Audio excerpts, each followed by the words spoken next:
Today, we explore the core of economic decision making as we analyze the potential risks associated with Godongwana's latest budget statement.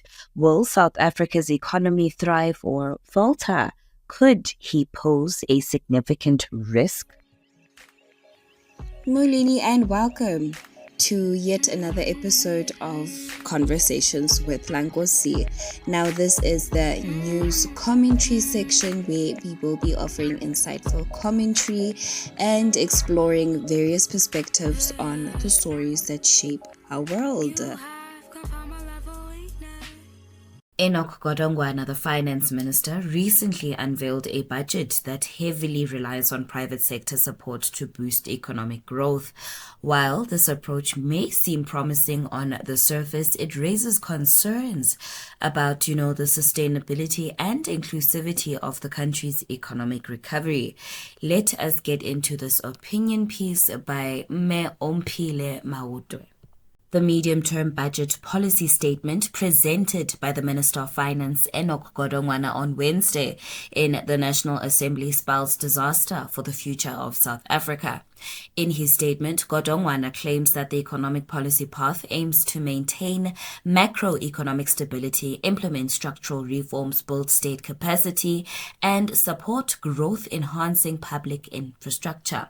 Yet in the same breath, he outlines a fiscal policy that essentially hands over the responsibility for building a public infrastructure and creating jobs to the private sector for profit maximization.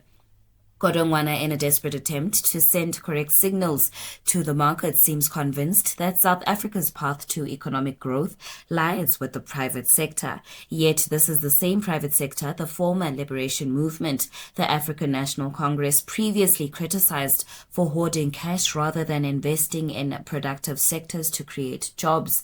It is no secret that the private sector is reluctant to invest, despite claims of lacking confidence in the economic environment. The reality is that the private sector is motivated purely by profit, regardless of the country's poverty levels, deep racial inequality, and the millions of young people marginalized and driven to lives of crime and substance abuse. What they care about is quick profit, often derived from the financial sector, including taking money out of South Africa and investing it offshore for faster returns. A recent example highlights the private sector's lack of commitment to South Africa's development. When the government introduced the COVID-19 loan guarantee scheme meant to provide loans substantially guaranteed by the government to businesses to support operational expenses, it was a failure. According to the Parliamentary Budget Office report, the scheme saw minimal uptake, with only 18.2 billion of the targeted 200 billion rand utilized, despite efforts to make loans more attractive. This demonstrates that leaving critical matters in the hands of the private sector and expecting them to contribute out of generosity and understanding of the country's challenges is simply foolish. It seems, however, that the ANC has not learned this lesson. Godongwana not only talks about scaling up private sector participation in the delivery of public services, but aims to dismantle the state, replacing it with profit-driven private companies for services that should be delivered to the public without a profit motive.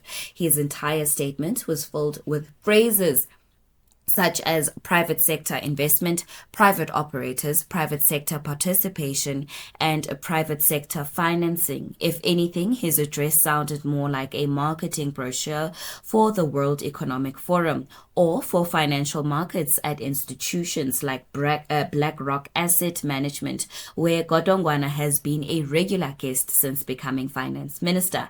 Furthermore, South Africa continues to implement policies that have been ineffective for the past 30 years. These policies have failed to create jobs, deliver sustainable growth, or address poverty, producing underwhelming GDP figures far below global average. Yet we are continuing along the same path, prioritizing profitability over the well-being of the people, in the hope that private sector-led growth will somehow create jobs. This is not only naive, but fundamentally dishonest on the part of the ANC.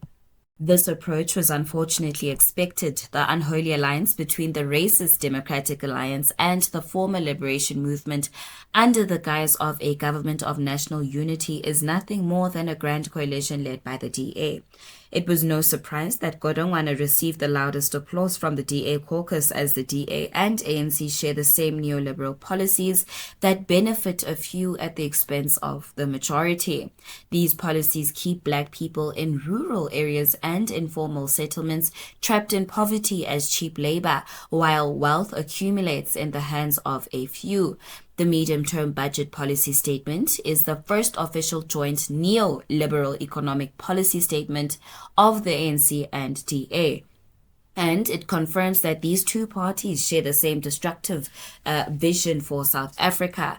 This policy, presented as centrist, mature, and prudent economic policy, is simply a repackaged version of International Monetary Fund demands that will further impoverish the poor and working class. The reality is that South Africa does not need an increase in private sector participation in public infrastructure delivery. The government should be directly responsible for providing essential services through strategic state-owned companies to its citizens without relying on profit-driven entities. Increasing private sector involvement only serves to sideline the public interest in favor of private profit.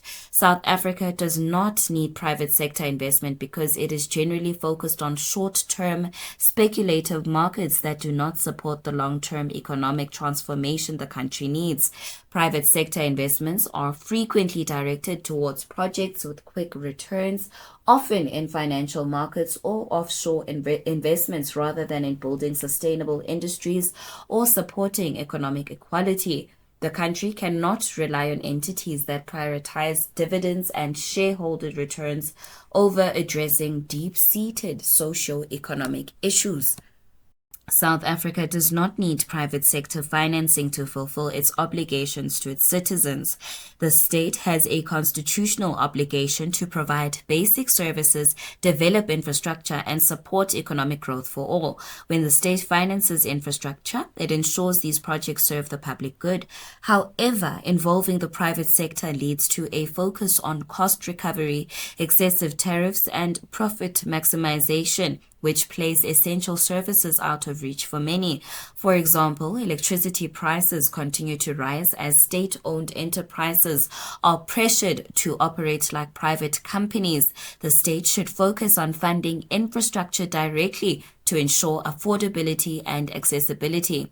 Offering guarantees to the private sector under the vague concept of de-risking is simply misleading, and it is daylight robbery of public money. The private sector claims it is taking risks to justify huge executive bonuses and shareholder dividends, yet the burden of these risks often falls on public funds. Many private sector shareholders, the majority of whom are white and based in Western countries, are effectively shielded from these risks, while the state shoulders any losses. Inviting the private sector to take over public functions is therefore equivalent to letting wolves into the henhouse. If this misguided plan is allowed to proceed, South Africa will face a future in which essential services are accessible only to those who can afford them, and the state's role in providing for the people will be gradually eroded. This is the time for progressive forces to come together and fight against a privatization agenda that seeks to place state-owned entities in direct competition with a private sector that is solely interested in profit. The state, funded by public money, must take on the risks and responsibilities necessary for the people's well-being, rather than allowing private interests to dictate the country's future. Now, guys, Me Ompile Mawudwe is the EFF Treasurer General and a member of Parliament who serves in the Standing Committee on Finance. Now, the link to this opinion piece published via the IOL website will be in the description box below. Let's get into what we got from this article, but also there's not much to say, because I share the exact same sentiments as the TG Also, thank you so much for exposing his closeness with that particular organization that you actually put the spotlight on, Mamtichi Sibonge kakhulu, because he has been moving weird ever since this man became the Minister of Finance. And I think controversy is also not far from this gen. The TG ringing the alarm on the hypocrisy shown by the minister. Um, may prompt him, to reconsider his statements, which expose the disconnect between him and his party. This is particularly noteworthy because, again, it addresses the same private sector that the ANC previously criticized for hoarding cash instead of investing in productive sectors that create jobs. Relying on external private entities for economic stability, guys, can limit the government's autonomy and flexibility in implementing policies that truly prioritize the well-being of all South African citizens. Also, if they actually did their job as our government, we would not be swimming in the musky waters that we find ourselves swimming in today as a country. We wouldn't even be like this conversation, this discussion would not, it wouldn't be happening if service delivery was not a myth in this country.